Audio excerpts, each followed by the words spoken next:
वो इतवार का दिन था। मैं काफी थक चुका था।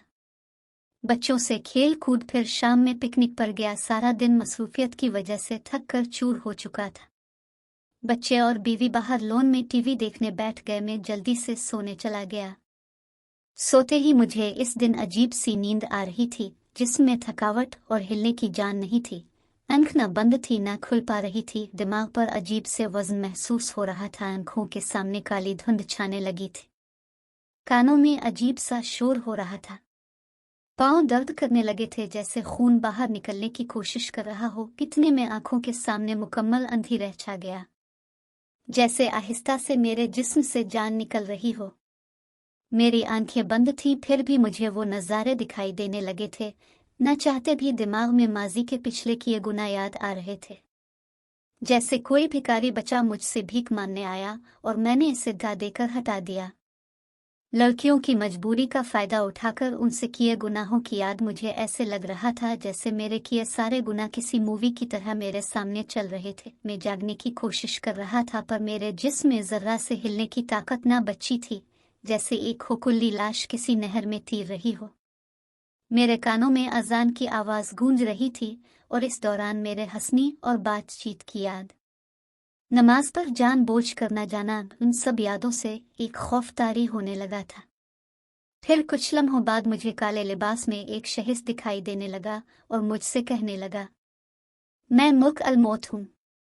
तुम्हारा वक्त इस दुनिया में पूरा हो चुका है और मुझे हुक्म हुआ है कि तुम्हारी जान ली जाए। मैं सुनकर घबरा गया। मैंने रोते मुनती करते कहा, खुदा के लिए मुझे छोड़ दो। मेरी अभी मरने की उम्र नहीं है। मेरे छोटे छोटे बच्चे हैं और मैंने कब्र के लिए कोई तैयारी भी नहीं की है और मेरे कोई अच्छे काम भी नहीं है। मैंने नमाजें भी नहीं पढ़ी। खुदा के लिए मुझे आखिरी मौका दो ताकि मैं नमाज पढ़ूं, अच्छे काम करूं, खुदा को राजी करूं ताकि कब्र के अजाब से बच जाऊं। मेरी इल्तिजाएं सुनकर वो मुझसे अफसोस करने लगा और कहने लगा, इब्न आदम, किया तुम्हें मालूम भी था कि मौत की कोई उम्र नहीं, तो तुमने ये सब अच्छे काम पहले क्यों नहीं किए?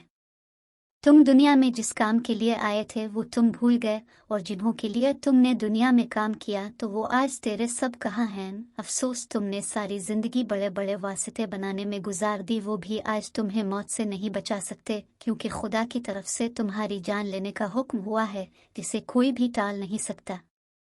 अब तुम्हारे जैसे अमाल होंगे, तुमसे वैसे ही बर्ताव होगा। वो मेरी रूह कब्ज कर चुका था और अब मैं इसी बेड पर लाश की तरह सोया हुआ था। मेरे चारों तरफ मेरी बीवी, बच्चे और खानदान वाले मौजूद थे। सब मेरे लिए रो रहे थे। कुछ उधर मेरे मरने की इत्तला देने लग गए और 3 धारें मारकर मेरी लाश पर रो रही थीं, जिनकी आवाज़ से मेरी रूह को तकलीफ पहुंच रही थी। मैं सब कुछ देख और सुन पा रहा था, पर बोल नहीं सकता था। मेरी नज़रें वसी हो चुकी थीं, मुझे सब कुछ आसानी से दिखाई दे रहा था। घर में मेहमानों का आना जाना बढ़ने लगा। कुछ मेरी तारीफ कर रहे थे कि मरहूम अच्छा था, तो वहाँ कुछ बुराई भी कर रहे थे, और बुराई करने वालों की वजह से मेरी रूह को तकलीफ पहुंच रही थी। थोड़ी देर में मस्जिद में मेरे नाम का ऐलान होने लगा। ऐलान सुनकर मैं हैरान हो रहा था कि दुनिया में जब जिंदा था तो मेरा नाम लेने से पहले मेरा ओहदा व मर्तबा, मेरी तारीफ बयान होती थी, और आज सिर्फ इतना कहा गया कि अहमद खान वलद एतजाज़ खान इस फ़ानी जहान से हमेशा के लिए इंतकाल कर चुके हैं। मेरी रूह मुकम्मल कब्ज़ हो चुकी थी। इतने में दूसरा फरिश्ता मेरे पास आया और कहने लगा, इब्न आदम, तुमने जो माल जमा किया था वो कहाँ है? तुम जो सारी जिंदगी दौलत कमाने और जमा करने के चक्कर में खुदा से गाफिल रहे, तो बताओ अब वो दौलत तेरे किस काम की है? क्या वो तुम्हारी जमा की हुई दौलत तुम्हें खुदा के अजाब से बचा सकती है? हरगज नहीं। तुम्हें जब मालूम था कि कब्र में सिर्फ अच्छे अमाल काम अलिफ गए, तो फिर भी तुम खुदा की इबादत और उसके हुक्मों से गाफिल क्यों? दुनिया के चक्कर में जान बोझ कर बगैर किसी मजबूरी के नमाजें छोड़ी। अब तैयार हो जाओ अपने अच्छे बुरे अंजाम के लिए। इसके किसी भी सवाल का मेरे पास जवाब नहीं था। मैं उसके सवालों से शर्मिंदा हो रहा था और मेरे ऊपर डर हावी होने लगा था कि न जाने दफन होने के बाद कब्र में मुझसे क्या होगा। फिर मुझे जल्द ही से गुस्ल देने के लिए ले जाया गया। गुस्ल देने वाला जब मेरे जिस्म को छू रहा था तो मुझे बड़ी तकलीफ हो रही थी। क्योंकि इसकी ज़बान पर कोई कुरानी आयत, दुरूद पाक और कलमा वगैरह नहीं था। मेरे ऊपर खड़े सब अपनी बातों में मगन थे, कोई मेरी मौत से खौफ नहीं खा रहा था कि उन्हें भी मरना है। किसी की ज़बान पर कोई नेक कलिमा नहीं था जिससे मेरी रूह को सुकून पहुंचती। मेरी रूह वहाँ गुनहगार रूहों में शुमार थी, जिससे लोगों की दुआएं ही सुकून पहुंचा सकती थीं। थोड़ी ही देर में मुझे गुस्ल भी दे दिया गया, फिर मुझे चारपाई पर सिलाया गया। अब मेरे चारों तरफ मेरे घर वाले, बीवी, बच्चे, भाई बहनें, रिश्तेदार, दोस्त, अहबाब सब मेरी लाश पर रो रहे थे। मेरे दोस्त जिन्होंने मुझसे वादे किए थे कि हम हर मुश्किल वक्त में तुम्हारे साथ रहेंगे, आज वो भी दूर खड़े अकेले कोने में खामोशी से मुझे अलविदा कर रहे थे। फिर एक शख्स आकर कहने लगता है, जनाजा उठाने का वक्त हो चुका है, बाहर सब इंतजार में हैं। सुनते ही मेरे घर वाले फिर से मेरी चारपाई को चिमट गए और जोरों से रोने लग गए। मैं उनके रोने से परेशान हो रहा था। मुझे समझ नहीं आ रहा था ये सब मेरे लिए इतना क्यों रो रहे हैं। क्या मैंने उनको कोई दुख दिया है? इन सब को हटाकर मेरे जनाजे को उठाया गया। मैं परेशान हो रहा था, ये सब मिलकर मुझे कहाँ ले जा रहे हैं। मैं एक चारपाई पर था और मेरे आसपास बड़ी तादाद में लोग थे। मेरा जनाजा सफ़र में ही था कि इतने में तीसरा फरिश्ता मेरे पास आया और कहने लगा कि इब्न आदम, तुम एक लंबे सफ़र की तरफ रवां दवा हो, जो तो ये सफ़र पहली कर रहा है। सफ़र के इख्तिताम पर तुम एक तंग मकान में दफनाया जाएगा, जिस मकान में तुम पहले नहीं रहे।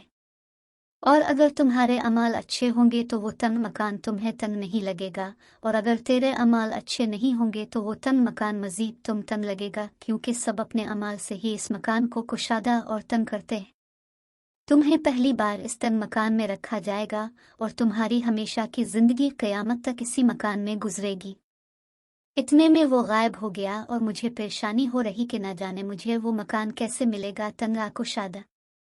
अगर मुझे तन मकान मिला तो मैं कैसे गुजारूं निगाह क़यामत तक इस तन्हा मकान में। और मेरे जनाजे पर भी शरीक सभी लोग अपनी दुनियादारी की बातों में लगे हुए थे। किसी की ज़बान पर कलमा शहादत नहीं था जिससे मुझे उम्मीद हो कि मुझे कुशादा मकान मिलेगा। आखिरकार मेरा जनाज़ा कब्रिस्तान में पहुंचा, जहां पहले से ही मेरे लिए गले की तरह कब्र खोदी हुई थी, जिसे देखते ही मेरे दिल में खौफ खुदा बढ़ने लगा कि न जाने इस तन्हा कब्र में मुझसे क्या होगा। मैं इस ड्रोनी तन्हा कब्र को देखकर पछता रहा था कि काश मैंने दुनिया में इस तन्हा कब्र को रोशन करने के लिए अच्छे काम किए होते। काश मैं अजान सुनने से पहले ही मस्जिद चला गया होता। काश मैं खुद भूखा रहकर गरीबों की मदद करके नेकियां कमाता। काश मुझे यहाँ से एक मौका मिल जाए। खुदा की कसम, में सारी जिंदगी खुदा की बंदगी में गुजारोगा, एक एक पल खुदा की इबादत में गुजारोगा, लेकिन इस वक्त मेरे पास काश के अलावा और कुछ कहने को नहीं था। मेरी कब्र को तैयार किया गया, फिर मुझे इसमें उतारने के लिए उठाया गया। मुझे कब्रिस्तान में कब्रों की सारी रूहीन नजर आ रही थी, जो मुझे अजीब नजरों से देखने लगी थी। अब मैं कब्र में उतर चुका था और मेरे ऊपर मिट्टी डालने से पहले मेरे लिए दुआएं मांगी जा रही थी। मैं खामोशी से उन्हें सुन रहा था। इतने में चौथा फरिश्ता मेरे पास आया और कहने लगा, ये इब्न आदम, कल तो जमीन के ऊपर था और आज तो जमीन के अंदर है। कल जब तो जमीन के ऊपर था तब तो हर चीज में आजाद था, चाहे गुनाह करते या सवाब। जमीन पर तुम्हें आजाद छोड़ा गया था, लेकिन अब तो जमीन के अंदर है और तेरी कोई मर्जी नहीं चलने वाली। यहाँ सिर्फ तेरे अमालों को देखकर मर्जी चलेगी। अगर अच्छे होंगे तो तुम यहाँ भी आजाद अपनी मर्जी से यहाँ की जिंदगी गुजारोगे, और अगर अच्छे अमाल नहीं होंगे तो फिर हमारी मर्जी चलेगे। हे इब्न आदम, तो ज़मीन पर बड़ा अकड़ कर चलता था, तो आज ज़मीन के अंदर खामोश क्यों? तुम्हें मालूम भी था कि एक दिन यहाँ आना है, तो फिर अकड़ किस बात की थी? क्यों खुदा को भूल कर खुद ही फैसले करने वाले बन गए? ज़मीन के ऊपर क्यों लोगों के लिए ज़मीन तंग कर दी थी? क्यों मजलूमों पर जुल्म ढाते थे? वहाँ है सबसे मोहब्बत से क्यों नहीं रहे? काश तुमने वहाँ तकलीफ बर्दाश्त की होती तो आज यहाँ तुम्हें तकलीफ न मिलती।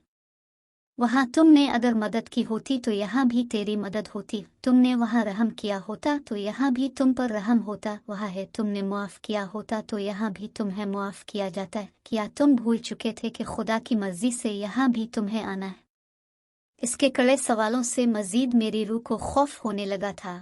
अब मेरे ऊपर मिट्टी डाली जा रही थी, वो मंजर मुझे डरा रहे थे। मैं चीख रहा था,